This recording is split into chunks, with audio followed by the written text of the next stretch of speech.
Kept you waiting there for a minute, huh? They were getting the live stream ready. Hello, everyone. I'm so excited to be here. This is going to be a live Design Matters episode, and I'm going to do some of my classic intro, outro, and I'm actually going to start with Brooke and a little bit of her origin story. I always think it's important to talk a little bit about how someone got to be who they are. What is the way in which they grew up that led them to be this person at this moment, at this time? So before we talk about AI, I'm just going to talk a little bit about how Brooke became engaged in AI, and then we'll go deep, deep into the internet. Hello, everyone, and welcome to Creativity in Flux, Art and Artificial Intelligence here at South by Southwest. My name is Debbie Millman, and today I will be interviewing Brooke Hooper. Brooke is a designer, speaker, and a champion for arts and the artists that do the arts. She is also passionate about building community through creativity and designing better experiences for some of the most talented people in the world. Currently, Brooke is exploring the role of machine intelligence and new technology in creativity at Adobe and how it can deepen and enhance the creative process while ensuring artists and designers retain credit for their work and realize their vision. Welcome, Brooke. Thank you.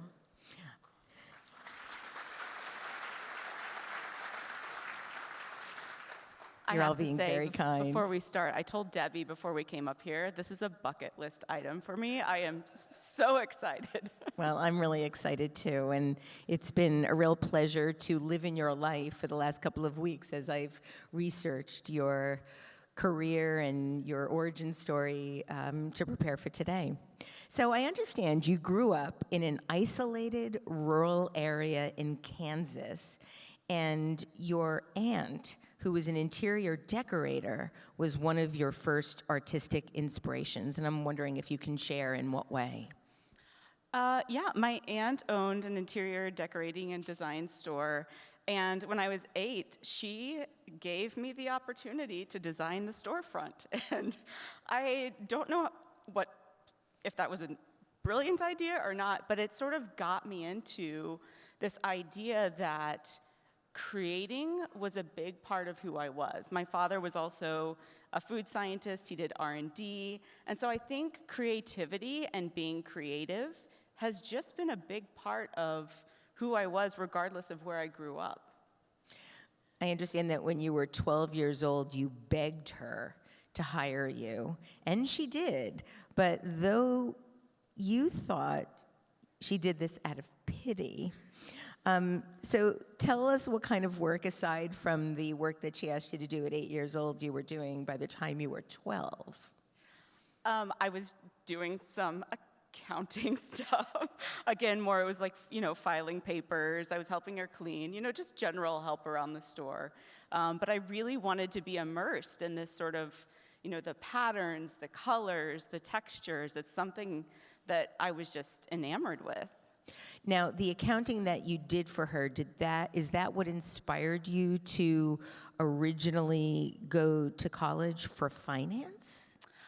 I thought I needed to be smart about what I was doing and that I should make money. And as far as I knew at that point, I had no idea what graphic design was. I don't think I'd even heard of the term, which shows you how isolated of an area I grew up in. But I thought I needed to make money, and graphic design is the big sort of pile of money in the sky just waiting to be grabbed. Right, it is to this day. No, I thought I needed to be smart and I needed to make money, and to me, art did not equal money, and so finance equaled money. You got your BFA from Purdue University.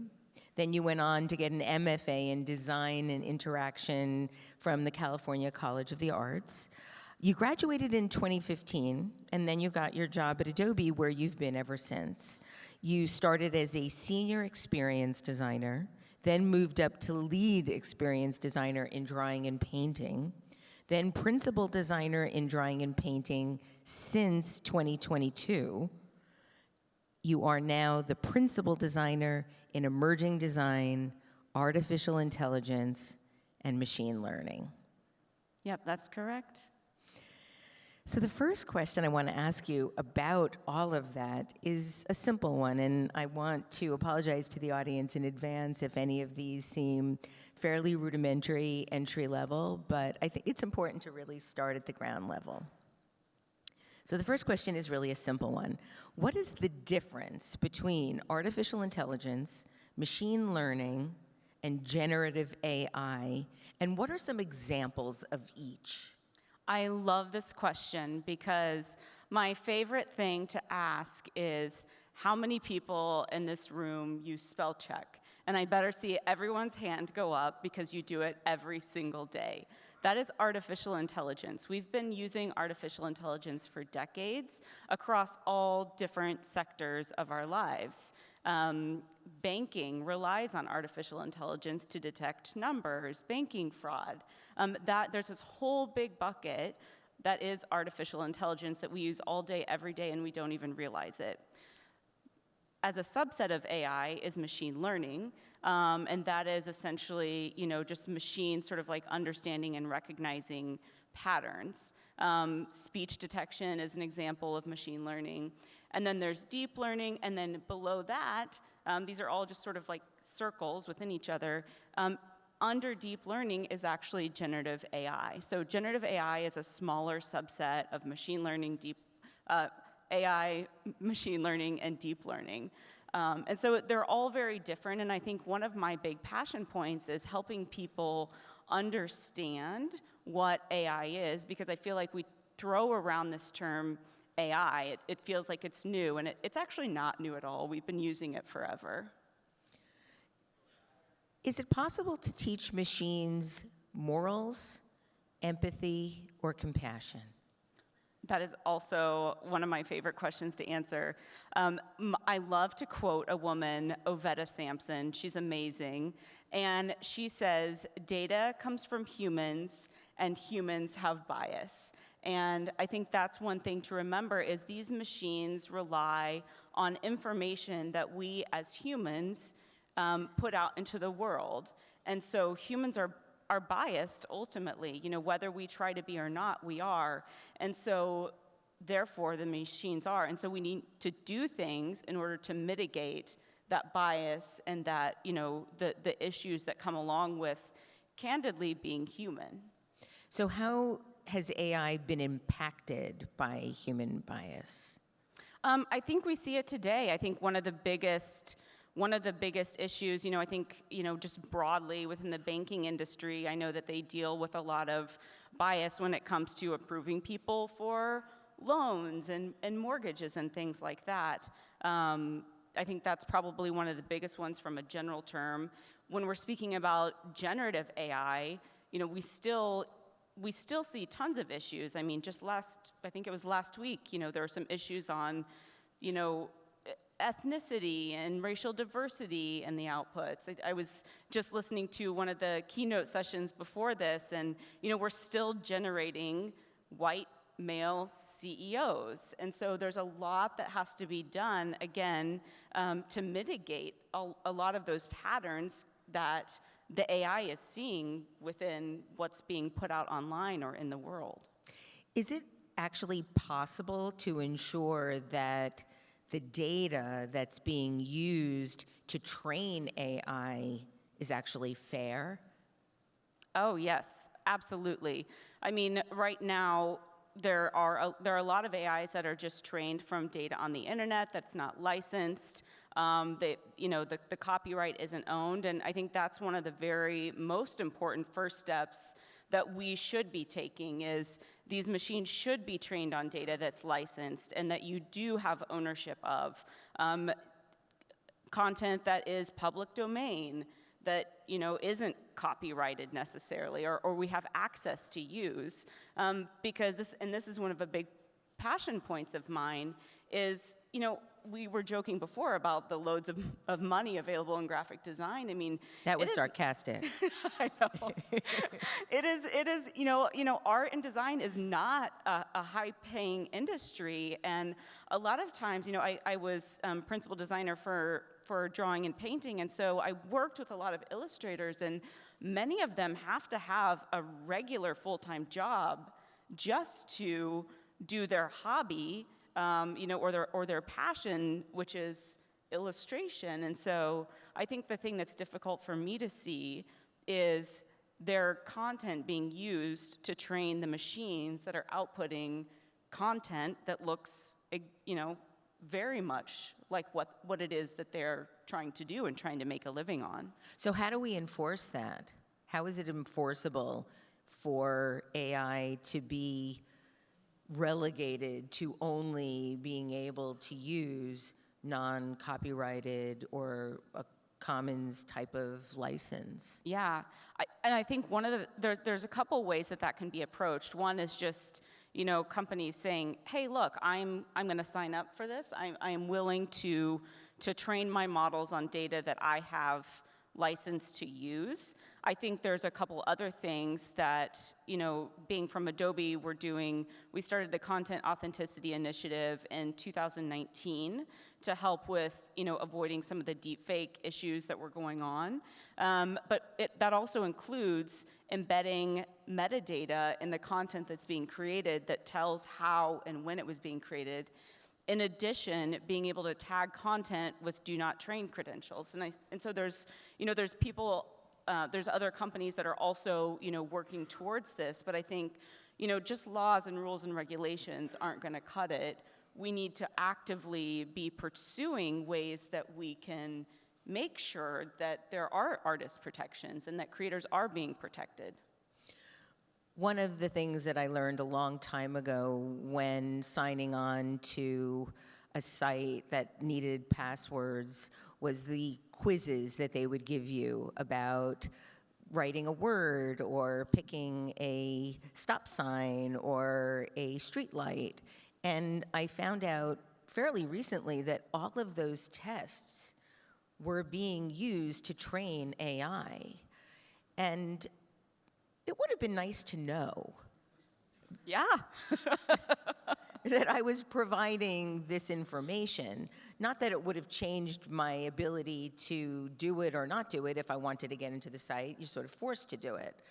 But I'm wondering if there will ever be a way for laymen, people just on the internet, to be able to decide what they're contributing to or not.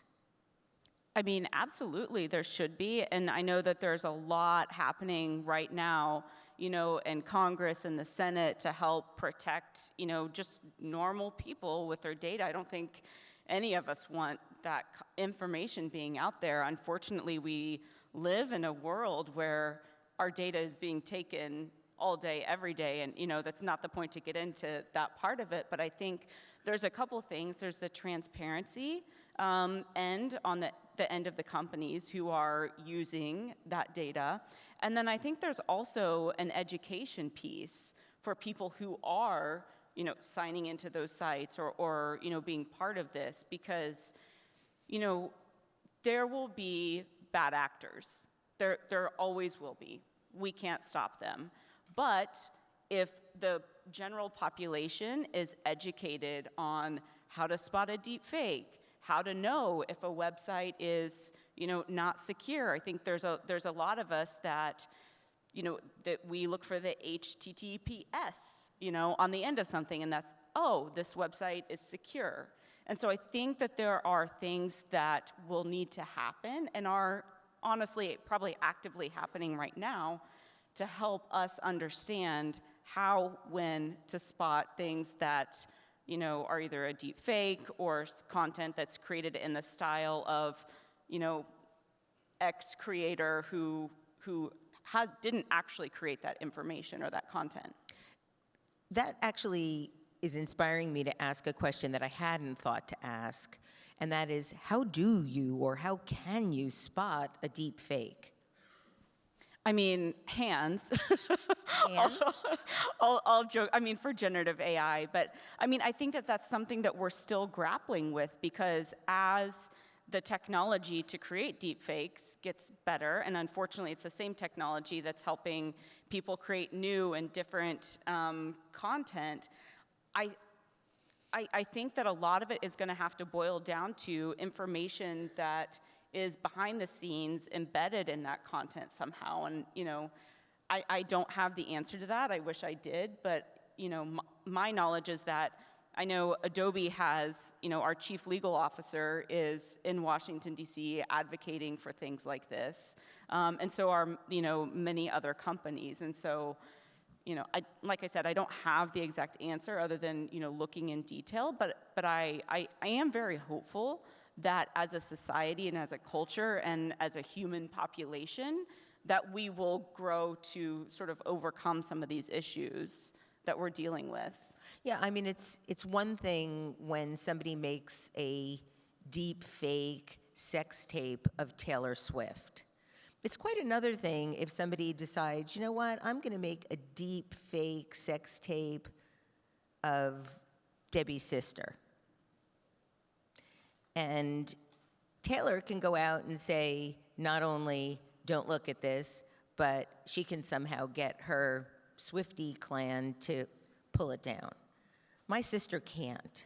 So do you know of any protections in some way of thinking about how to enforce personal privacy? There is an act called the FAIR Act that, again, I feel like I'm a marketing commercial for Adobe, but there is a lot that we're actually doing on this front because it's a super important issue. And so there's the FAIR Act, which is giving humans the rights to go after the person who is creating the deep fake. And so there is a lot happening on that front because, you know, it affects everyone. It could affect me, it could affect you, it could affect anyone in the audience, and that's not right. Actually, it leads me to something that I am just learning about. I do a lot of work with an organization called the Joyful Heart Foundation. And the Joyful Heart Foundation is in existence to eradicate sexual violence.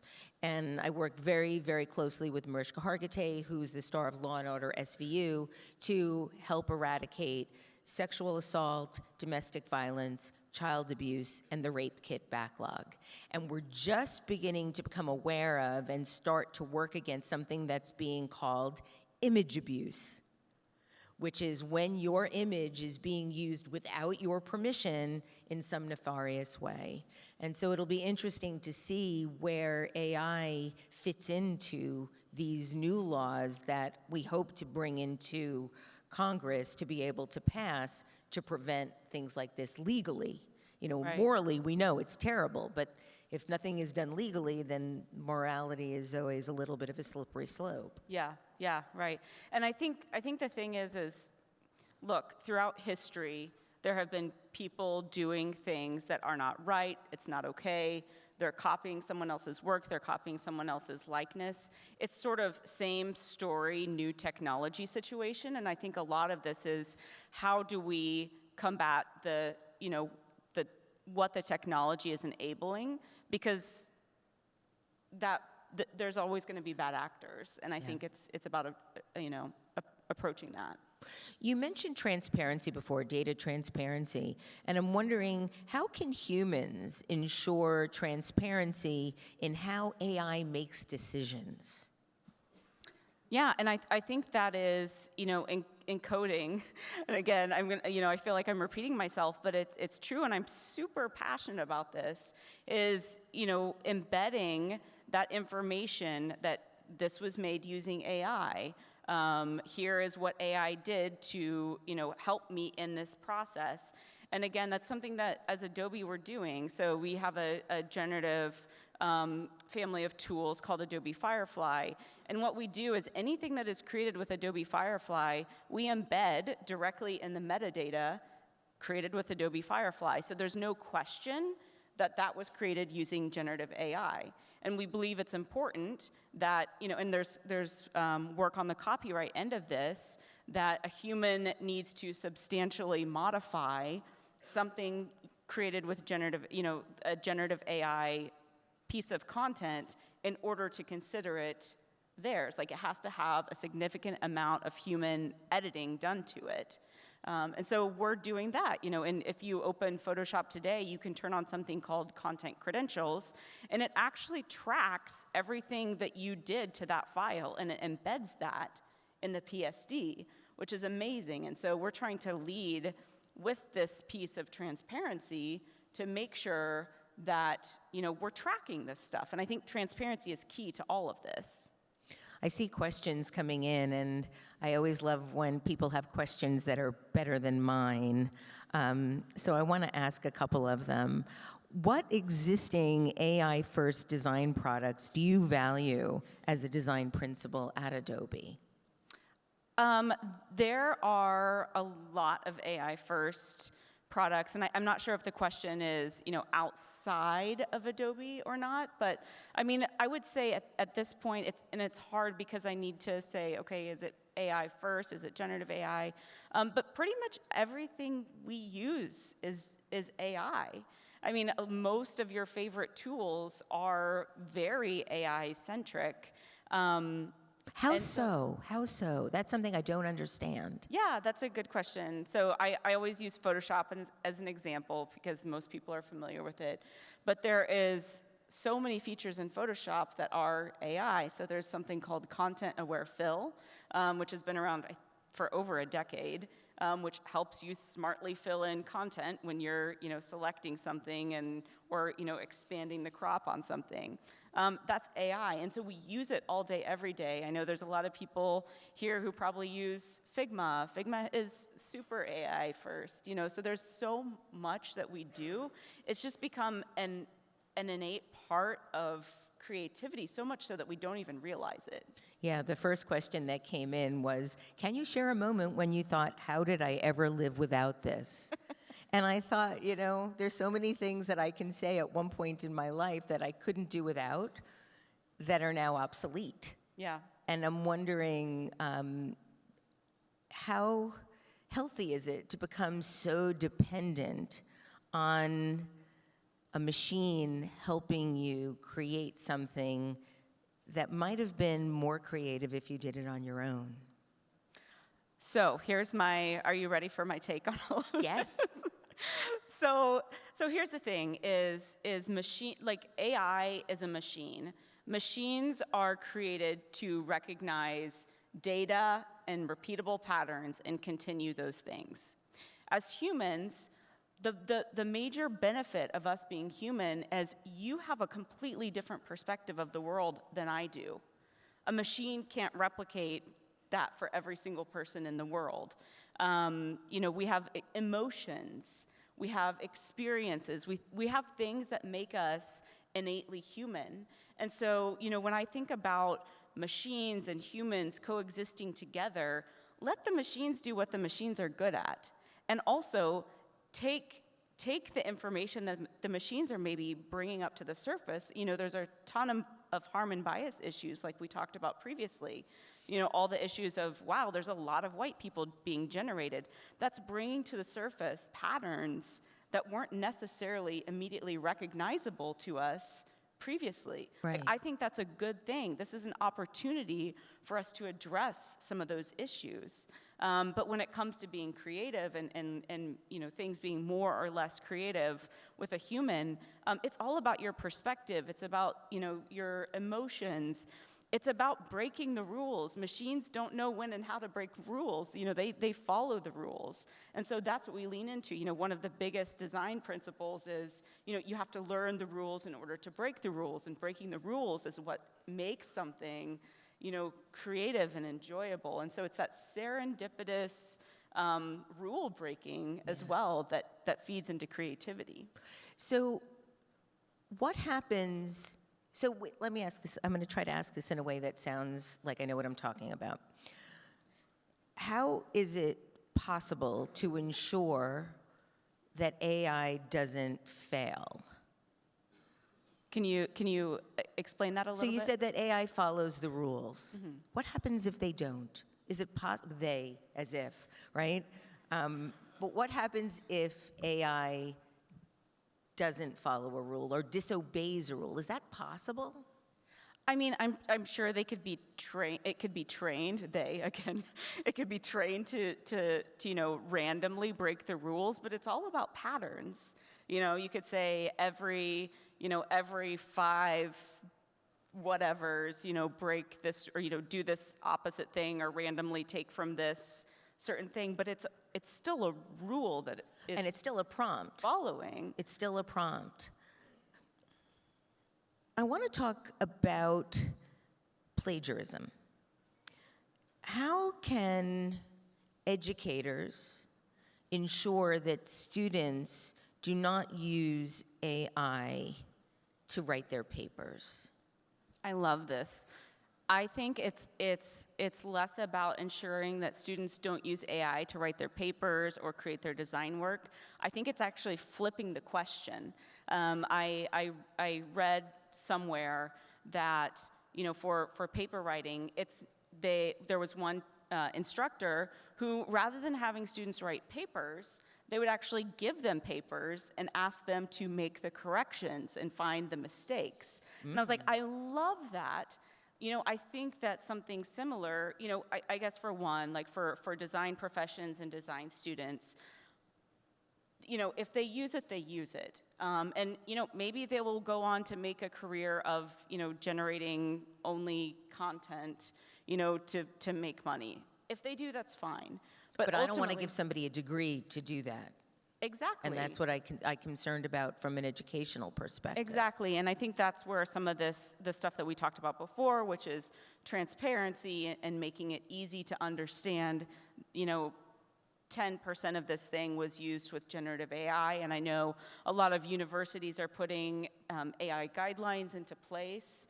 But it's hard, and it's one of those things that we're still grappling with. And I think right now we're in probably the most difficult part of this, right? Because it's been sort of like fairly widely adopted at this point. We're trying to understand, we're at this point in technology where people are adopting it. We're not really for sure how to handle it. And I think that that's the point that we're at right now. And I think that we'll get over that hump, and I know that's probably the worst way to describe that, but we'll understand how to deal with this as time goes on, but we're grappling with these really hard questions right now. And I don't have the answers to all of them. Yeah, no, I know, and I don't know that anybody does yet, which is both terrifying and exciting.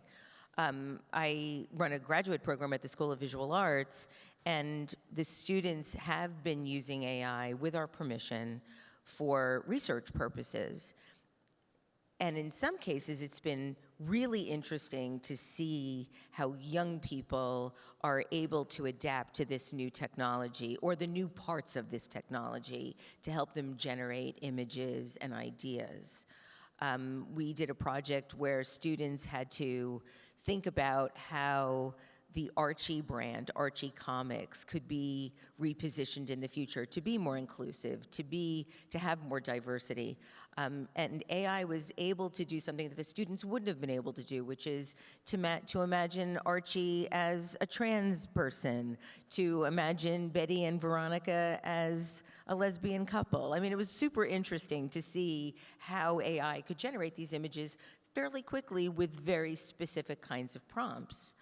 But then, we caught one of our students writing a paper that I suspected was AI. It was missing a certain kind of soul. It was missing a voice. It was missing a real point of view that didn't feel very generic. And I asked the student, did you do this with AI? And fortunately, they copped to it and then redid it.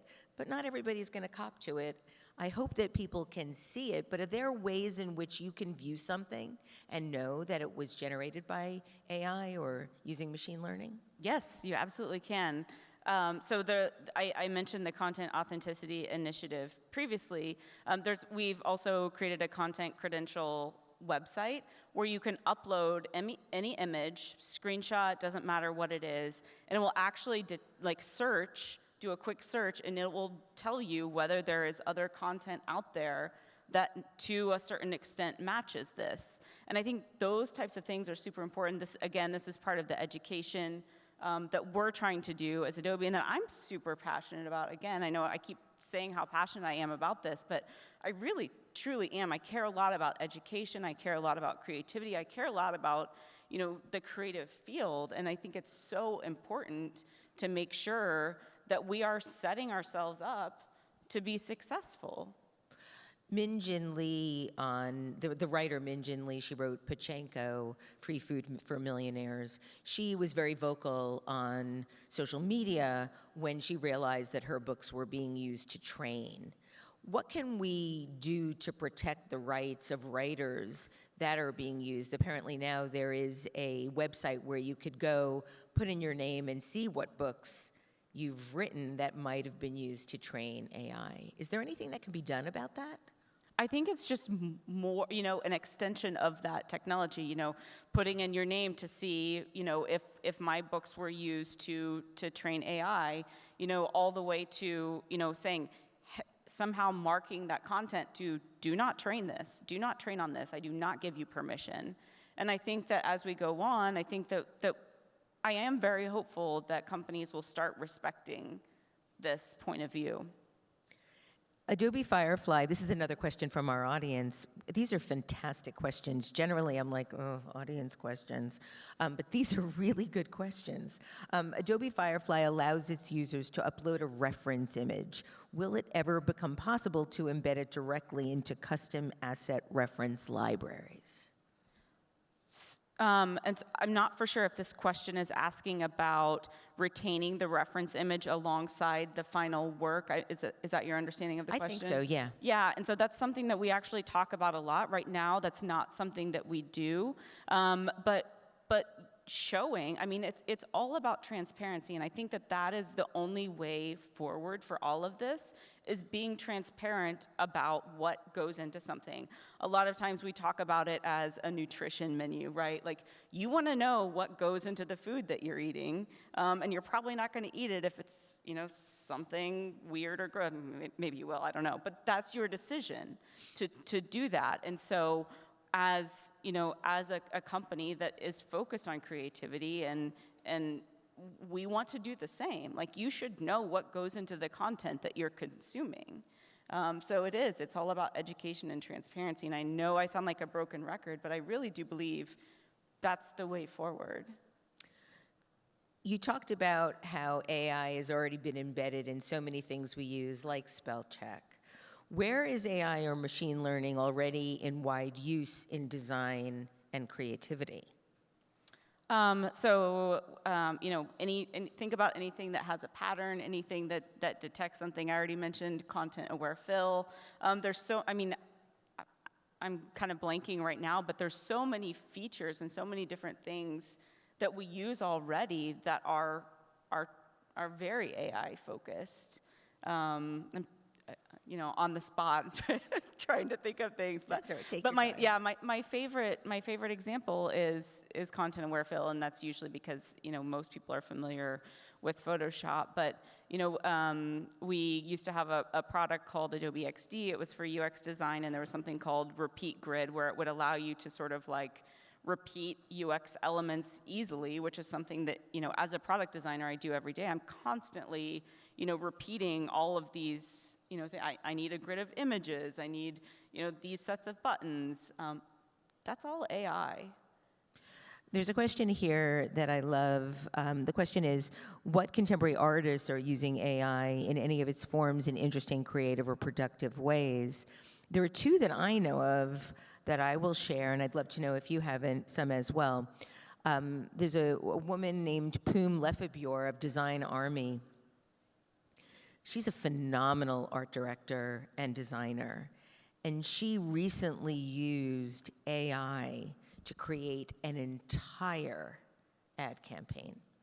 Now, Poom is very image-driven, very highly styled photography in her work that she does, and you would never know. And it had such a Design Army look to it that you would never consider the possibility that this was AI. And she was very forthright about it, and she got a lot of press about it because of how good it was. So she's one. And then Marion Banshees is working in Vancouver, Bowen Island actually, and she's doing art-generated AI. Heavily, heavily patterned work, very surprising, and is really challenging AI in a lot of ways to make things that she didn't think were possible to actually make. So I would recommend those two, Poom Lefebvre of Design Army and Marion Banshees. So part of what is so wonderful and mysterious about creativity is that it's all imagination fueled.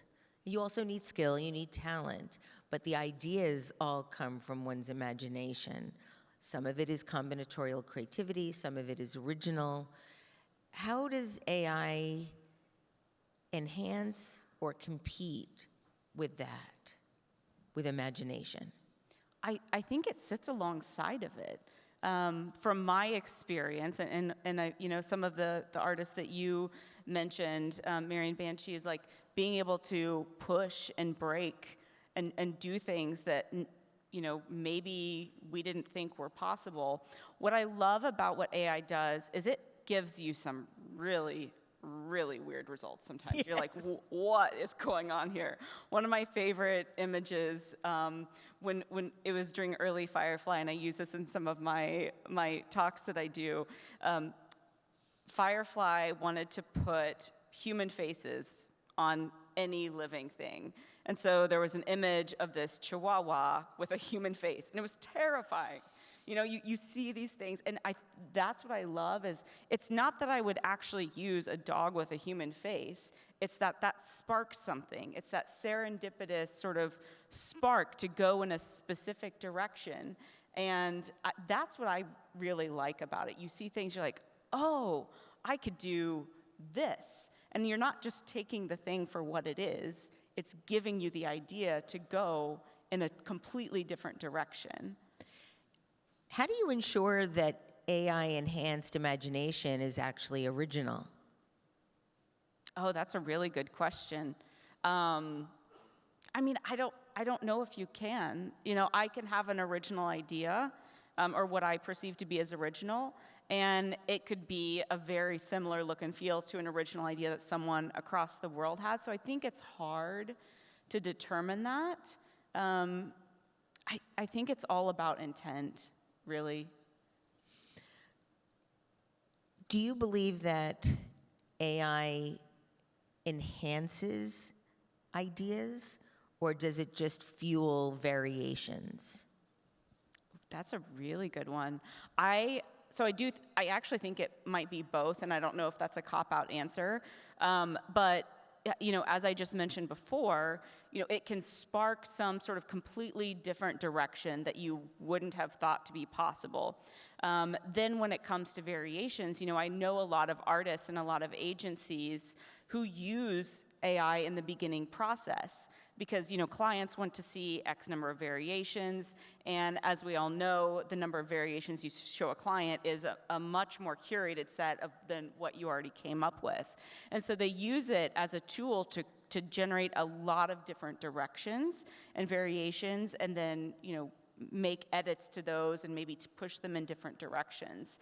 So I think it's a combination. I actually think that that's where generative AI is super useful, is within the ideation phase, because that's when you're generating tons of ideas. And imagine being able to generate, literally and figuratively, even more ideas and more different directions to be able to come to such a better end goal. One of the jobs that AI has made possible is a title called prompt engineer, which I kind of love and I'm also terrified by. How do you become a prompt engineer? And what are some of the best-in-class techniques that you're aware of for feeding information to AI to get the best possible results? Whatever I've done so far has failed miserably. So I'm just curious if you can help me with some ways of thinking about how to become a better prompt engineer. Well, you are actually in luck because a lot of the sites, I know Midjourney and a few others, are actually moving away from this concept of prompt engineering. But the way it came about is, speaking in natural language to a machine didn't really work because it has this whole collection of knowledge that it's been trained on, camera angles and lenses and all this other stuff. And that's really how prompt engineering came to be, is that you can put all of this information in it, very, very detailed, specific information, to get the exact result that you want. Now they're moving away from some of that, and I don't know exactly all of the details behind how they're doing it. But why are they doing that? To make it more accessible, I believe. So for people like me that are just really flummoxed by the entire thing. Yeah, the way Adobe dealt with it is we made it everything much more visual, and sort of like listed it out. Maybe we have a couple of different like lenses that you could apply to it, different visual effects that you could apply to it. We talked about style references previously, and so there's a lot that we're doing to make sure that you can get the result you want. But creativity ultimately is about control. And I don't know about you, but there is no way I could write a sentence that would describe, any piece of design work that I've made. It's really hard. And so having different modalities to be able to, using Gen AI to assist you as a tool, and I want to be very specific about that, as a tool, as part of your sort of like tool set to get what you want. Right, and so a lot of times you'll say, I'll give an example, like I want a basketball, and I want the basketball to be, in the bottom left corner. And even still, I'm sure that there's prompts that can get you close, but to be able to get the exact, style of basketball with the exact lighting, with the exact, angle, with all these details that you have in your head that you want to achieve, it is difficult, if not impossible, to get that using text. And so being able to have different modalities, there's something called control net that allows you, which sounds terrifying. The first time I heard that, I was like, what is this? What is it? It's coming for us all. It basically allows you, we talked about style reference, so it's sort of like taking the visual, but control net allows you to sort of take, maybe the depth of a photograph. So say I have an image of some buildings, and I want to reimagine those buildings in those exact buildings. What that can do is it can take basically like the outline and all the sort of like the depth of a photograph, and keep to that structure. So being able to we call it multimodality, but you can imagine having a 3D model and being able to place it where you want it, and then describe the materials on different parts, going back to the basketball, the material on different parts of the basketball or a handbag or something like that. So it's all about control and using Gen AI in context, that I think is going to be a super important piece of this, where we're still working towards that, candidly. I'm old enough to remember when computers were first being used to help designers. Quite a lot of elder statespeople thought that would signal the demise of creativity and the elimination of a lot of jobs. And in some ways, it did eliminate a lot of jobs, typographers, retouchers, et cetera. However, it also created probably 10 times as many jobs for the people that were making all the things that go into the computers and the programs and so forth. A lot of people have been talking about the job elimination possibilities for and with AI. Are you worried about that at all? I think this is something that we deal with every wave of technology. I mean, you mentioned some of it, transitioning things from, analog to digital. I was speaking with someone who worked at Pixar in the early days where they were still doing, drawing out by hand, and some of the digital animation tools came to be. And half of the people there, he said half of his, cohort, were terrified we're gonna lose our jobs.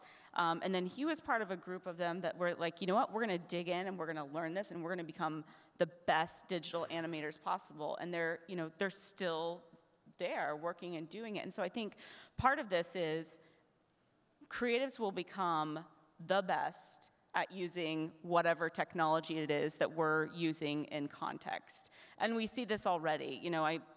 I like to joke that, I can put in the same prompt as a non-designer, and somehow mine's going to look better in the end. And it's just because there's a sensibility and a visual aesthetic that I am aware of, and I have that attention to detail. And so, I think that there, again, I mentioned this before, but I think we're in kind of the most difficult part of this right now, and I don't know how long that's going to last. But with every new technology, there are jobs eliminated, but new jobs are created, to your point. And we've seen this throughout history, all through the printing press, the camera, the digital camera, and I think we see this all the time. And so I'm curious to see where it goes.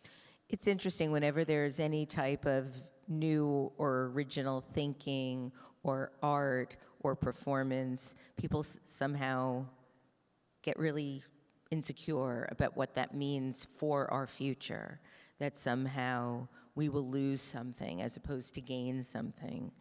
And I think that's just a lot of what it means to be human and be uncertain about the future. Generally, people don't think, oh, change, woohoo, let's do something that we've never done before and really succeed at it. Most of the time, we're much more nervous about that. What do you see the potential for AI being able to do for designers, for artists, for writers, that we might not be able to realize yet on the side that we might be able to do?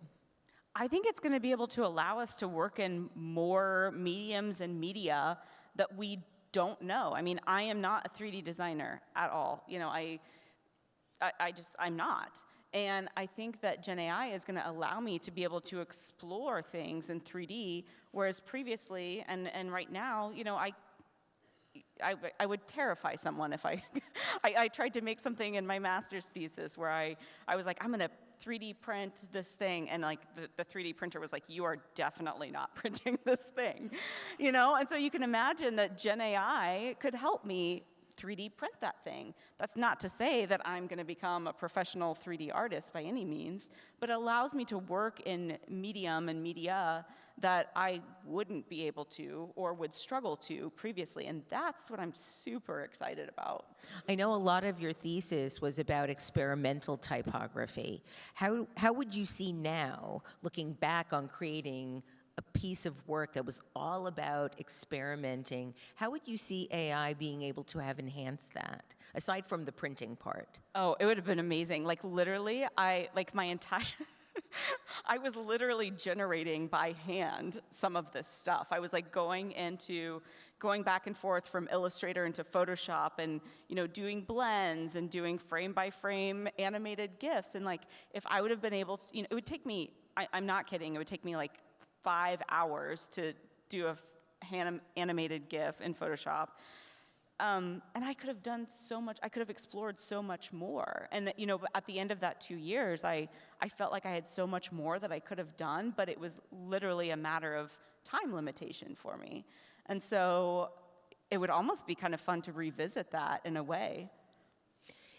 One of the things that people talk about when thinking about the potential for AI is that it could never be sentient. It's not possible for us to be able to create the trillions upon trillions of neural pathways in our brains into a machine. And I always come back to this sort of imagination. If you gave AI a prompt, make it more imaginative or make it feel more original, could they answer something like that? It. I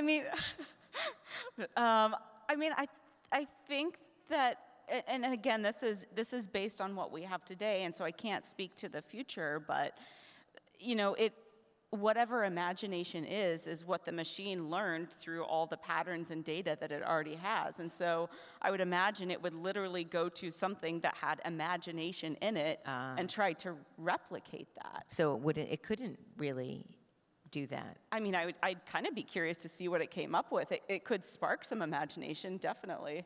But it's hard to say. Yeah, it would be an interesting prompt. Use your imagination too. Yeah, it might just ignore that word, candidly. There's a question that's gotten a lot of love that's here. Are the AI models impacting creativity and creative people in the battle between artists and AI? Who wins? Ooh. When it comes to creativity, I have to say, I mean, as humans, I truly believe is to be human is to be creative. I think that is a core part of who we are, whether or not you consider yourself a creative person. And as I mentioned before, you know, it's our emotions, it's our point of view, it's our life experiences, it's spontaneity, it's deciding when and where to break the rules. And so I do think that there is a coexistence of humans and machines. I really do think so. And I think that, you know, humans do what humans are good at. And we can make the decisions. And ultimately, those machines are learning from us. We have to give them that data. They're not, at this point in time, they are not making up data on their own. They're simply taking the data, it is taking the data that we feed them, breaking it down, and then recreating it from noise. And that's a very dumbed down version of what Gen AI does, is it takes all the data that it's been trained on, it destroys it, and then it rebuilds it from noise. And so it's doing what we're giving it. You said that you don't think that AI could falsify data. Do you think that there'll be a time when it could? So AI definitely can falsify data because, well, if you're talking about Gen AI, because, and that's the thing, is like we can't, because Gen AI is taking the data that it has, it destroys it and it rebuilds it. They literally it's literally called hallucination. And so you can't, it is nearly impossible, I don't want to say impossible, it is nearly impossible to get the same thing twice with Gen AI. And so that's why with things like ChatGPT and large language models, like it used to be you could go say, you know, some obscure knowledge like who was the designer of XYZ font, and it would give you literally 3 different answers. Like it is not built to be a factual database. It is good for giving you travel plans, giving you ideas for, you know, how to write different ways of phrasing a sentence or writing something. But it is not a search engine. And so, you know, I think that that's the thing to always remember is it's not a fact machine. Even Google search, you know, we've been trained to, you know, if you say like, you know, is this current event actually true or not, you know, you have to sift through that information. Yeah. And so I think we need to remember that as Gen AI becomes more a part of, you know, our how we interact with the world, that you can't just believe everything that is there. Yeah, I mean, I think we've all learned that via using Wikipedia, that not everything is true on Wikipedia. I want to talk for the last couple of minutes that we have about the future. How do you envision a world with AI in the next 10 years and maybe the next 100 years? Oh, wow, 100 years. I don't know if I can speak to that one, but I think in the next 10 years, I think we're going to see an explosion of more creativity and content, and I think more awareness. I think, you know, I always think about this from the creative angle just because that's what I'm in and that's what I do every day. But I'm really excited about the possibilities of, you know, more immersive art, more immersive design and experiences that will be allowed with some of this stuff. You know, so you know, I'm going to a museum and currently, you know, you view the pieces, or in some instances you get to go inside of something and it feels immersive. But what happens when you're sort of potentially like interacting with the artist in this piece, or you become part of the piece? I mean, I think a lot of this is very speculative, but I think that there's so many opportunities to have art become a bigger part of our culture and our society, and no longer be something that you go to see or you go to do, or that you make the intentional decision to go create or observe, that it just becomes a part of who we are. And I think that's really exciting.